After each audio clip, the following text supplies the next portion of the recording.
Hello,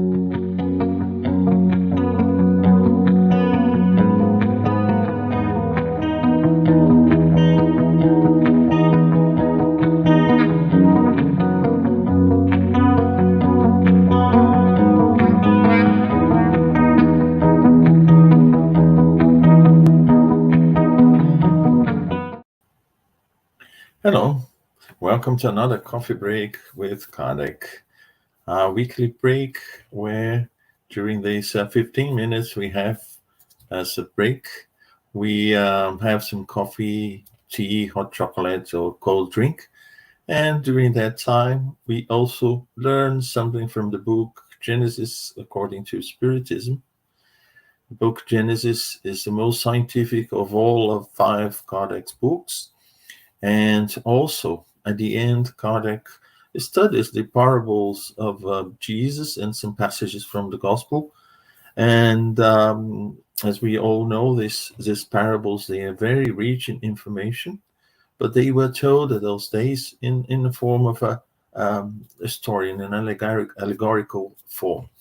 So the parable we are going to talk about today is the parable of the murderous Vinedressers. And in this parable, we see that there is a father of a family, and this father of a family had a piece of land, and he planted a vineyard. And he moved far away from his property, but he had left some Vinedressers looking after it. And when the grapes were ripe, were ready to be harvested, he sent some workers there. But then the Vinedressers, they thought that the property was theirs, and they didn't like the idea of having these servants sent by the owner. And what they did, they hurt some, they killed some others, and so in the end, they couldn't do their work there, because they found this hostile ambient.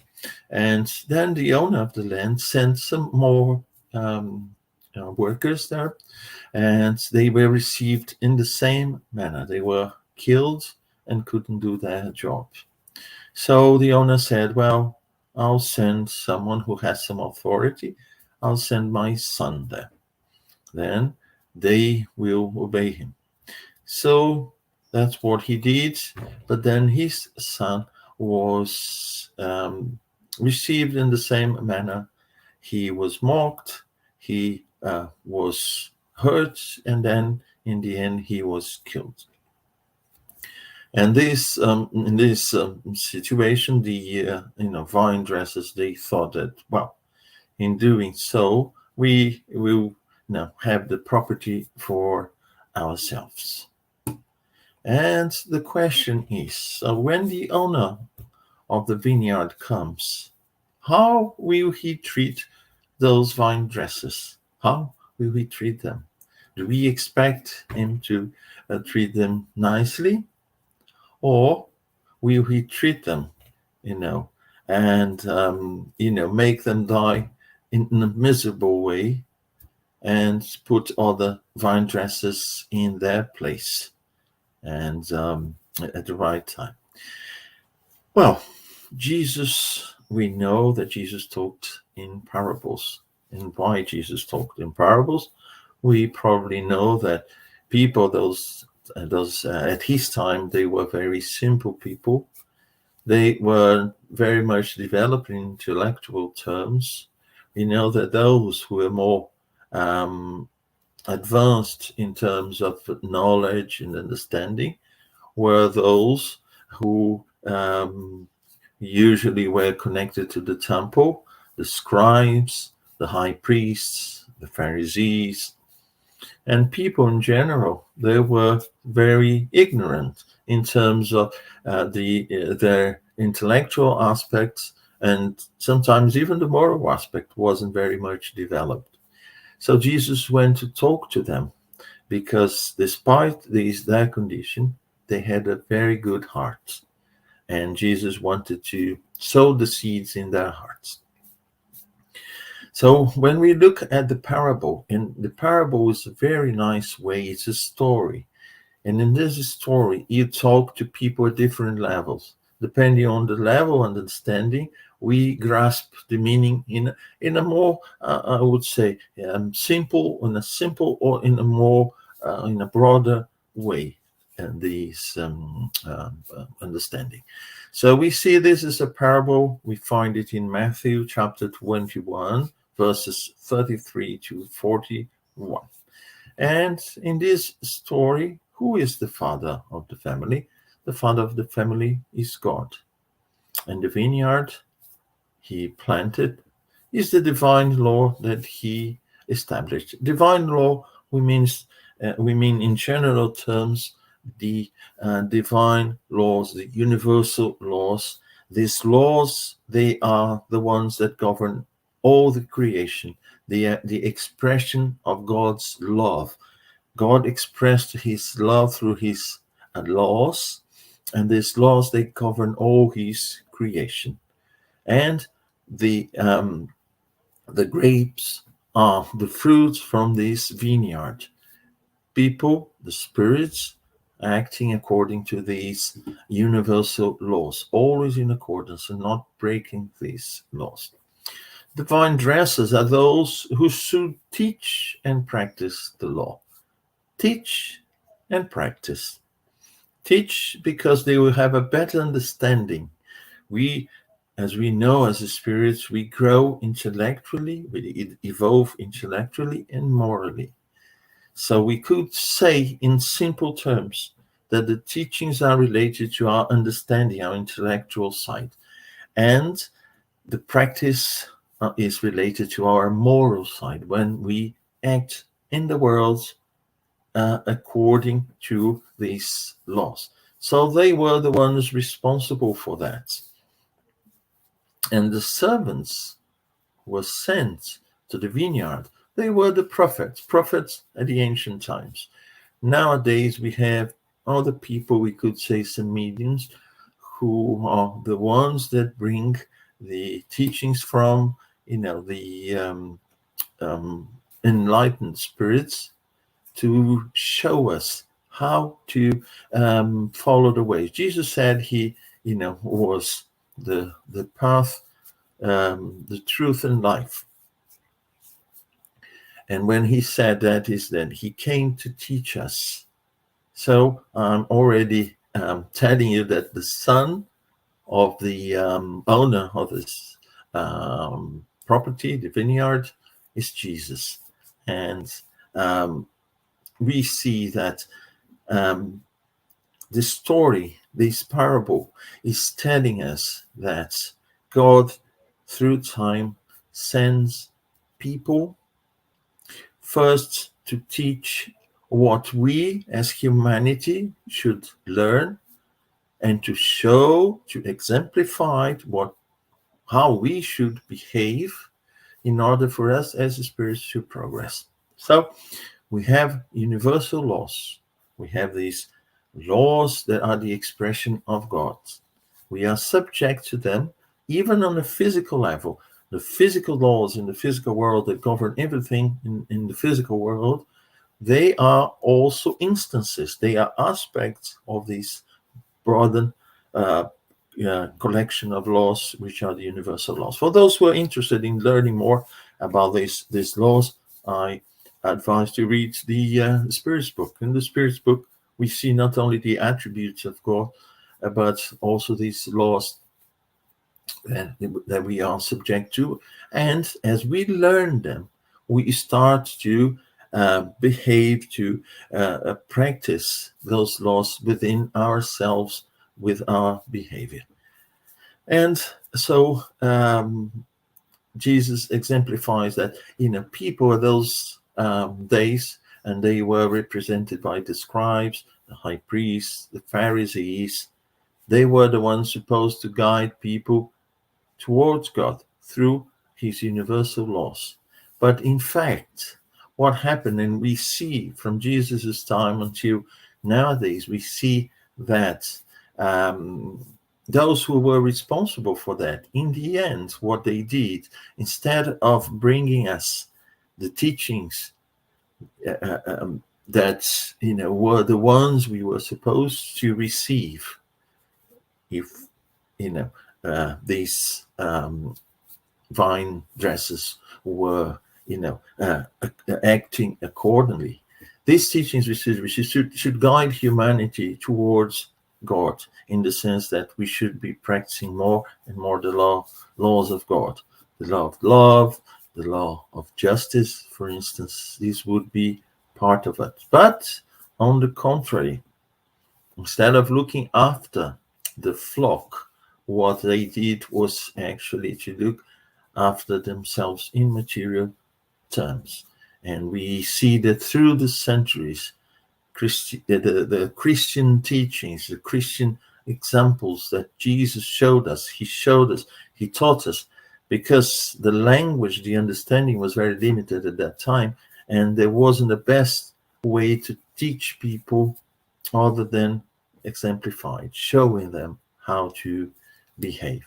Nowadays we have, the heavy spiritism also to bring us to add to what Jesus had brought to us, to actually unfold what Jesus had left to us in terms of examples, in practice, and in terms of teachings. Were basically the parables that we have. And it's very interesting, because in Genesis, Kardec goes through several parables and then analyze them in the light of our present days, in the light of the Spiritism. So the abuse of this authority, we've been seeing that since Jesus' time until nowadays. So 18, 19, now 20 centuries after receiving the teachings directly through the son of the owner of the land, of the vineyard, Jesus. So we see that the result was that wasn't the one that was expected to enlighten humanity. On the contrary, we saw people being tortured, persecuted. We see those who were the Vinedressers, supposed Vinedressers, that they were actually worshipping, power, riches, status, instead of teaching the true values to people. So what has been the result of those who, throughout this long period of time, let's say this 2,000 years, they have been in charge of humankind's religious education, because they were responsible initially for religious education in a broader sense. Religion, in principle, should actually show us, present God through these universal laws, and help us to act according to these laws. But on the contrary, what we've seen was indifference related to faith, disbelief, and skepticism, and all sorts of things that actually are the results, contrary to what should have been. Denial. We see society nowadays, how many people don't like the word, even the word religion, or God, or Jesus, because what that brings to them is this impression left through the centuries of torture, of imposition, and the essence actually vanished through that. And now people reject religion by the idea of what religion is, through the examples of not how to behave. So it was a contrary that was expected through the centuries. Advise people also to see the gospel according to Spiritism, where the results of these distortions of the moral principles that Jesus taught us through the centuries and what has happened, and also the essence of his teachings. The maxims of charity, love, tolerance, that these should be taught to humanity in terms of kindness, simplicity, humility. These were the original teachings, because in these teachings, they are not teachings that are supposed to be imposed in us, for us. They are actually showing us what these universal laws are and how in our behavior we can express them. When we were told, we are gods, we were told that we are like an acorn that has all the potential of a fully grown oak tree. But we have to develop that. But on the contrary, the conditions put around us were actually such that created resistance, prevented us from developing ourselves as a fully developed tree. So they made jealous, cruel, vengeful, biased God out of the one that proclaimed to be infinitely just, good, and merciful. Jesus taught us Heavenly Father as a Father that is infinitely just, good, and merciful. And then what we've seen is those responsible for cultivating that in humanity, they showed us, on the contrary, they showed us a jealous, cruel, vengeful, biased God that gives more importance to what we have in material terms, the position we have in society, rather than the condition of our hearts.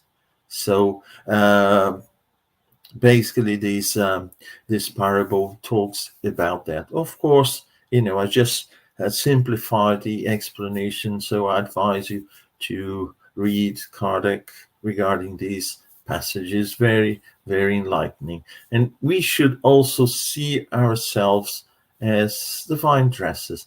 All that we receive in terms of teachings, of opportunity, of developing ourselves, that we don't have a religion for us to blindly follow it. No, we should have a religion as a means for us to connect ourselves with the whole, to connect ourselves with God and Jesus through the practicing of virtues. And virtues means to act according to these natural, universal, divine laws. I hope that it was a pleasant coffee break for you, as it was for me, and hope to see you in another coffee break with Kardec. Bye-bye for now.